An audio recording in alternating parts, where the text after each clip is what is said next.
Welcome back, everyone. Welcome back to Airing It Out, your new favorite HVAC and plumbing podcast. Today we have a unique episode. We are sitting down with one of our senior HVAC service technicians, Jason Lobo. So Jason Lobo is one of our senior service technicians, and he's been with the company now coming up on 2 years. Is that right? Yeah. Okay. So Jason, why don't you tell the people at home a little bit about yourself? Well, I'm a Vegas native. Was born and raised here. Lived in a couple other places, but Vegas is home, you know. I enjoy building cars and growing food. Oh, awesome. And you have a family, right? Yeah, I do. I have a 7-year-old son, and I'm going to be married next year. Oh, congratulations. Thank you. Yeah. So, Jason Lobo, you know, I've worked with you for a little while here, and I know you've been in the trade, but let me ask you, how did you get into the trade? Well, I've done quite a few other different jobs, but they've always kind of been centered around like, you know, physical labor, construction type things. I've done water mitigation and mold remediation. I was an iron worker for the union out here for a couple of years. You know, just I've done a bunch of everything. My entire life, my uncle's been telling me to get into HVAC, and I never listened to him. And, you know, 10 years after graduating high school, I finally decided to bite the bullet and try it out, and haven't looked back since. Okay, awesome. And, you know, so let me ask you, you said your uncle's been telling you to get into HVAC. So why HVAC? Why not all the other trades? Like, I know I'm an HVAC technician by trade, and I know my reasons, but, you know, everyone always usually asks me the question of why HVAC? You know, you can go be an electrician. You can go be, you know, a carpenter. You can go be a plumber. You know, like you said, you used to do ironworking. You know, there's tons of trades in construction out there. Why HVAC? I think it was a combination of two things. One being the area of the country that we live in. Ultimately coming down to job security, right? Okay. You're never going to be out of a job if you live somewhere where it's hot or exceptionally cold. We hot. Yeah. And then he had a friend, you know, back in the 80s out of high school, started his own HVAC company and became extremely successful. So I'd imagine he just wanted to see that same level of success from me. So. Okay. Did you pursue any of the other avenues? I know you said you did like mold remediation and water mitigation, and you also did iron working. So you kind of had like a little path getting there, but did you think about any of the other trades? And like ultimately, was it just the recommendation from your uncle that drew you to HVAC? No, I've kind of dabbled in everything. Even when I was getting out of ironworking, I looked at the electricians union, and I was, you know, looking to get in with them, but they had quite a long wait list going on. Yeah, just mostly all the construction trades I've kind of dabbled in a little bit, with the exception of the electricians. So I just felt like at that point, HVAC was an obvious choice.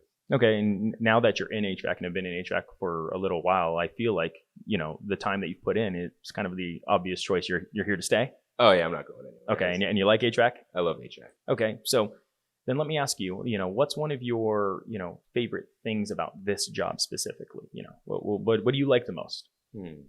I mean, aside from getting to tinker with things and figure out problems, which I'd imagine would be the calling for most people who love working with their hands. For me, it's the amount of people and the different types of people I get to meet. That's really what did it for me. Yeah, when I was in the field, I was talking to Dan on an episode when we were talking about the CO2 change. That's what I was telling him. One of my favorite things I used to absolutely love about the job was just like every day was the same but different at the same time. And you get to meet all these cool people. Now you meet some crazies, right? Of course. Sure. I mean, there's some people out there, but you know, for the most part, we meet some amazing people. You know, big problem solver. I love that as well. We both like cars, so you know, tinkering and taking things apart, putting them back together. You know, but it seems like the common thing is that like ironworking, you were working with just the same crew constantly. Versus this, you're kind of on your own, and then with someone unique every single time. Exactly. I like that it gets to switch up a little bit. You know, like you said, it's almost the same thing every day, but different setting and different people every time you do it. Yeah, absolutely. So of course, you know, with this job, we run into tons of different scenarios, like we just talked about, different people, different problems, whether it's maintenance or whatnot. Do you have any like stories or experiences that you have from being out in the field? That's like your favorite story? I have tons of stories from being out in the field. I think my favorite so far was a nice couple I ran into who was in the process of like downsizing their home. They're like liquidating a lot of stuff. And my fiance and I, we have tons of animals. So we're really big into herpetology. So we've got a bunch of snakes and lizards and stuff. Okay. And herpetology is what exactly? I'm not familiar. It's the study of lizards, snakes, and reptiles, basically. Not my thing. I got corgis. That's it. Right. But they ended up giving us tons of like reptile equipment, cages, like all kinds of cool stuff that like they just couldn't necessarily sell because like nobody really wanted, and they just didn't really want to go through the hassle of getting rid of it. So it just happened to be right place, right time for both of you guys. Yeah, it worked out really well. That's super cool. Now with this, obviously we're moving into maintenance season. And you know, I'm going to be asking all of the HVAC technicians, if there was one blanket tip for homeowners for their HVAC in home, what would that tip be? I'd imagine most technicians would say to change your filters, right? Okay. But I'm going to go with the maintenance on this one. Okay. You know, not a lot of people think about their air conditioner, let alone realize that they need to have it maintained, taken care of. You wouldn't drive your at 30,000 miles without getting an oil change, would you? No. So that's my tip. Okay. Definitely get the maintenance done. Now, when should they be getting it done? At least biannually, I'd say. You know, pre-season would be ideal. You know, you'd like to have it checked out before you head into the hot season. That way you can kind of catch any problems before they become problems and you're left in a 90-degree house. Alternatively, same goes on the heating season. Yeah. Now, would you say one's more important than the other? Yes and no. I mean, not necessarily, but slightly. Obviously, it doesn't get as cold out here as it does hot, right? Where if somewhere like in Boston, it gets much more cold than it does warm. So yes and no.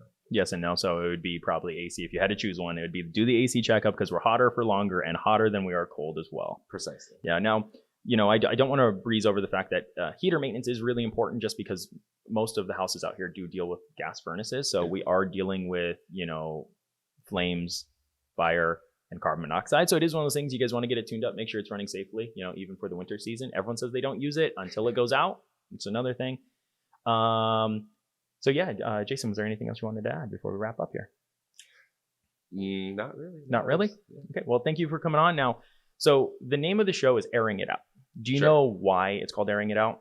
I don't. Okay. So it's a pun on air conditioning, obviously, but it's also, you know, like a fart joke, like a bathroom joke, right? So yeah, sometimes you got to air out the bathroom. So let me ask you, what is your preferred method of airing it out? Okay. We've heard everything from matches to closing the door in the fart fan, like towels waving in front of the door, just get it out, you know, share the love. What's your preferred method?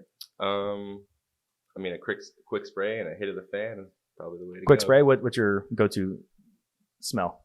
Whatever the wife buys. Whatever the wife buys? Okay. Is there one she usually buys? Is it more tropical, more like clean linen? It's usually like a more tropical. Okay. I'm thinking like mango or something. It's always orange. So. Okay, yeah, it's always orange. Yeah, I'm a clean linen kind of smell guy. But anyways, guys, thank you for tuning in this week. This is Jason Lobo, and we'll see you next time. And keep airing it out.